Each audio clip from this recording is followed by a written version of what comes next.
Hello मेरे प्यारे बच्चों, कैसे हैं आप सब। आशा करती हूँ आप सब अच्छे होंगे। तो बच्चों शुरू करते हैं कक्षा 7 संस्कृत का अध्याय नंबर 4। हमारे अध्याय का नाम है बच्चों वृथा ते मनोरथम, यानी कि आपकी इच्छाएं व्यर्थ हैं। जो इच्छाएं होती हैं मनुष्य के मन में वो व्यर्थ हैं।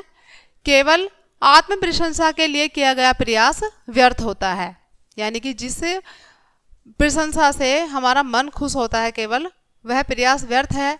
यही प्रयास देश समाज मानव जीव अथवा दूसरे अन्य तथ्यों के लिए किया जाता है तो वह सुखद होता है। अर्थात हमें अपना जीवन हमारे देश समाज और मानव जीव के लिए अर्पण करना चाहिए, उनकी सेवा में लगाना चाहिए। आइए देखते हैं बच्चों। रामकृष्ण परमहंस हुगली नद्या स्थिरे अभ्रमत। जो रामकृष्ण परमहंस थे वो क्या थे बच्चों, वो हुगली नदी के किनारे घूम रहे थे, भ्रमण कर रहे थे। सह महाज्ञानी आसीत, सह यानी कि वह महाज्ञानी थे, बहुत ज्ञानवान थे वो।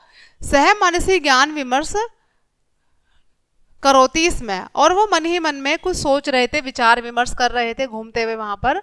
सहसा एक है साधु तस्य समीपम आगच्छत, सहसा यानी कि अचानक, एक है एक साधु, जो साधु थे वहां पर, तस्य समीपम उनके पास, आगच्छत आए, उनके पास आए।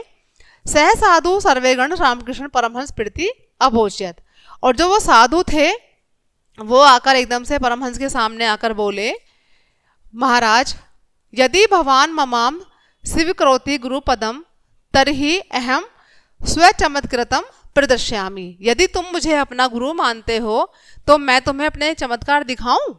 उन्होंने ऐसा किससे बोला? रामकृष्ण परमहंस जी से बोला, उस साधु ने। परमहंस विहस्य अवदत, जो परमहंस थे उन्होंने उनसे बोला, अस्तु अस्तु दर्शय, हाँ हाँ दिखाइए, जो अपना चमत्कार है वो दिखाइए। तदुपरांते साधु पदाभ्याम गच्छन नद्योपरि द्वितीय कूले पुनः च प्रथमे कूलम प्रियागच्छत।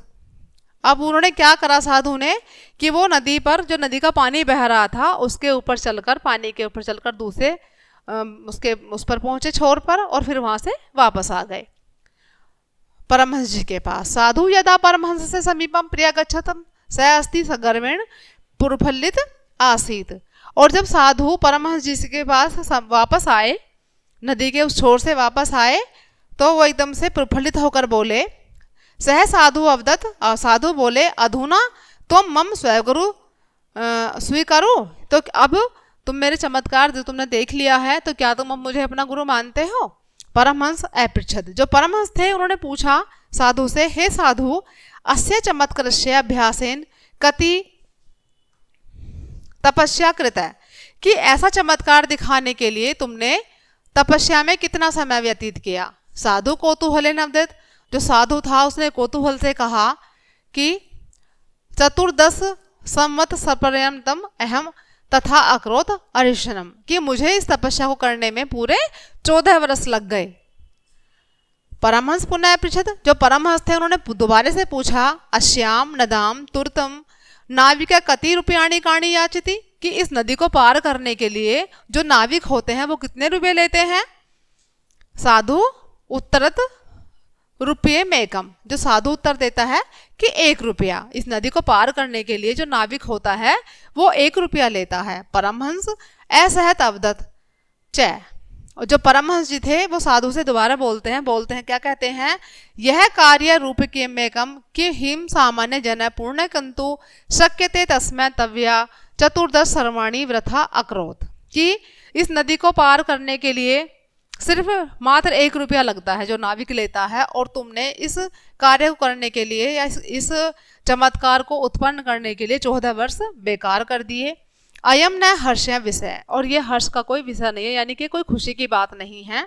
यदि भवान एतानी समतसराणी मानव सेवाय व्यतीतम करोति तथा समाज से कल्याण भवति, यदि इतना समय तुम मानव सेवा में व्यतीत करते, समाज की सेवा में व्यतीत करते तो समाज का कल्याण होता, मानव जाति का कल्याण होता।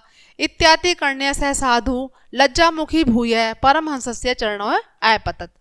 इत्यकर्ण्य, इतनी बातें सुनकर अपने कानों से सह साधु, जो वह साधु था, लज्जामुखी भूय, उसका जो मुंह था वो लज्जा से झुक गया, जो उसका चेहरा था वो उतर गया और उसका जो मुख था वो लज्जा से झुक गया परमहंस जी के सामने और वो उनके चरणों में गिर गया। ठीक है बच्चों, तो हमें ऐसे कार्य करने चाहिए जिससे कि हमारे देश, हमारे समाज का, मानव जाति का कल्याण हो। ठीक है, तो इसी के साथ हमारा ये चैप्टर यहीं क्लोज होता है बच्चों। आई होप के सभी को समझ आया होगा। मिलते हैं नेक्स्ट चैप्टर में, तब तक के लिए बाय बाय।